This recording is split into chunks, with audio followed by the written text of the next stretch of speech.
Адамдар шынымен айға барды ма, әлде бұл тарихтағы ең үлкен алдау ма? Сәлемдер, сіздермен бірге бұл мемесі жасменің анама қош келдіңіздер. Бүгін біздер адамдар шынымен де айға барған ба жайлы айтатын боламыз. Ал сіздер видео осылмай жатып арнаға тіркеліп, видеоға лайктарыңызды аямай басып кетіңіздер.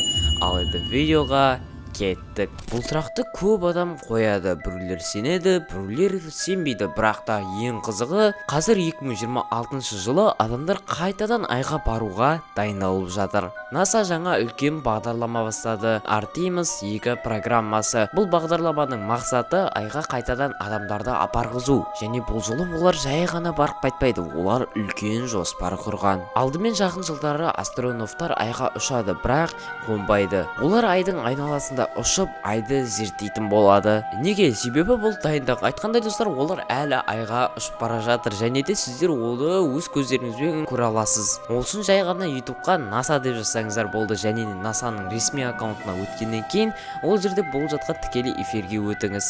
Әңгімемізге оралайық. Жалпы олардың басты міндеті ол тексеру, жүйелер дұрыс жасайды ма, ғарышта адам баласы жалпы ұзақ уақыт бола алады ма, және де қауіпсіздік қамтамасыз етілген бе. Бұл жай ғана кезең емес, себебі айға бару жай ғана ұшу емес, бұл тірі қалу миссиясы. Жалпы ең қызығы, жоспар бойынша алдағы жылдарда адам баласын қайтадан айға қондыруымыз қажет. Бұл көптеген жылдардан кейінгі алғашқы қону болып есептеледі. Яғни адам баласы айға қайтадан аяқ басады. Иә достар, бұл соң емес. Алдағы уақыттарға NASA компаниясы айға базалар соғуды жоспарлап отыр. Яғни болашақта адамдар айда тұруы мүмкін. Бұл енді жай ғана миссия емес, бұл жаңа дәуірдің басталуы. Осыны көріп бір сұрақ туындайды. Егер бұрын адамдар айға барған болса, қазір бару бізге неге қиындап кетті? Неге 50 жылдан астам уақыт бойы айға ешкім қайтадан барып көрмеген? Кейбіреулер айтады, 1969 жылы Apollo 11 Moon Landing шын болмауы мүмкін деп.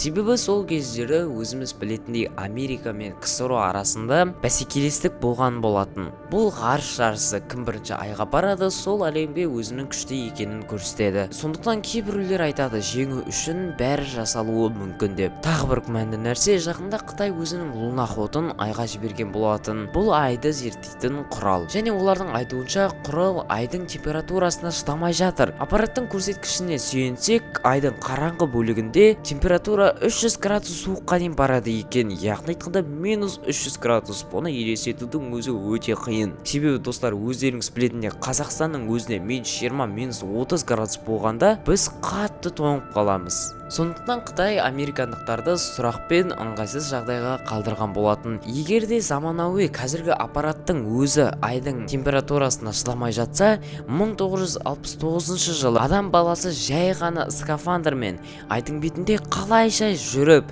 жүгіріп, секіріп жүре алады. Әрине достар, бұл басты дәлелдердің бірі десек те болады. Американдықтардың айға бармағанына келесі дәлелдерге көшейік. Айда атмосфера жоқ. Олардың бізге дәлел ретінде көрсеткен видеосында айға тіккен ту қозғалған секілді болып көрінеді. Тағы бір сұрақ, неге аспанда жұлдыздар көрінбейді және неге көлеңкелер әртүрлі бағытта түсіп тұр? Ал енді мына суретте Нил Армстронгтың мұражайда тұрған нағыз скафандры. Байқадыңыз ба, скафандрдың табаны мүлдем тегіс, ешқандай бедер де, сызық та жоқ. Осы жерде сұрақ туындайды, егер де скафандрдың табаны тегіс болатын болса, ай бетінде бәрімізге танымал мынандай бедерлі іс қайдан пайда болды?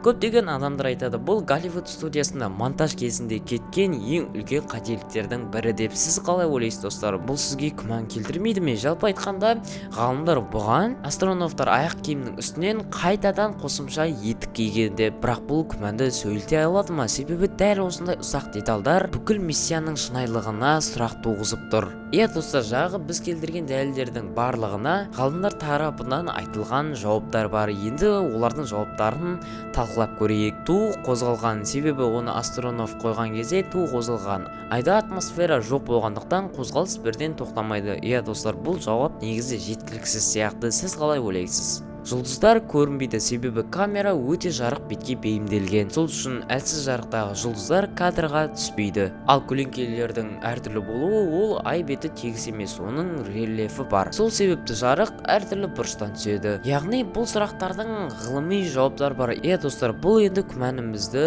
толықтай жоя алмайды, себебі бұл жауаптар негізі жеткіліксіз. Себебі адамдар әрдайым сұрақ қояды. Бұл қалыпты нәрсе. Өйткені тарихта үлкен жетістіктер де, үлкен күмәндар да бірге қатар жүреді. Сонымен адамзат баласы шынымен де айға табан тіреді ме, әлде бұл Голливудтың үлкен декорациясы болды ма? Желбіреген ту, көлеңкелердің қиғаш түсуі және жұлдыздардың көрінбеуі бұл әлі күнге дейін қойылып жатқан үлкен сұрақтардың бірі. Бір тарап бұны технологиялық жетістік десе, екінші тарап бұл адамзат тарихындағы ең үлкен айла дейді. Бәлкім шындық біз ойлағаннан да күрделірек шығар, немесе уақыт өте келе жаңа технологиялар бұл сұрақтардың нүктесін қоятын шығар. Ал сіз қалай ойлайсыз, бұл тарих па, әлде жай ғана сценарий ма? Менің жеке өз ойым, бұл өтірік секілді. Себебі біз жаңа дәлел келтірген сұрақтардың барлығы шындыққа жанасады. Досым, өз ойыңды пікірге жаза кет. Мен сенің пікіріңді міндетті түрде оқитын боламын. Ал енді видеоны арнаға тіркеліп, видеоға лайктарыңызды басып кетіңіздер және де қызықты ақпаратты менімен бірге біліп жүріңіздер. Ал енді келесі видеоларда көріскенше.